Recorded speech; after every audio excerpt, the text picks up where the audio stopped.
জবাইয়ের সময়ে আল্লাহর নাম যদি না নেওয়া হয় তাহলে আমাদের কুরবানি হবে কি না।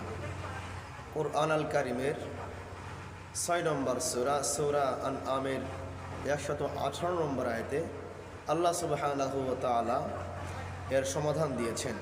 আল্লাহ সুবহানাহু ওয়া তাআলা বলেছেন, ফাকুলু মিম্মা যুকিরা ইসমুল্লাহি আলাইহি ইন কুনতুম বিআয়াতিহি।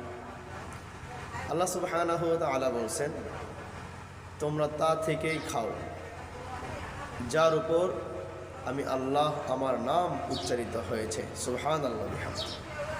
যদি কোনো ব্যক্তি ইচ্ছাকৃতভাবে কুরবানি করার সময় বা জবেহ করার সময় ইচ্ছাকৃতভাবে আল্লাহর নাম যদি কেউ না নেয় তাহলে সেই পশুটি কুরবানি হবে না, সেই পশুর গোশত খাওয়াও জায়েজ হবে না। আল্লাহ পাক আমাদের সবাইকে আমল করার তৌফিক দান করুক। আল্লাহুম্মা আমিন।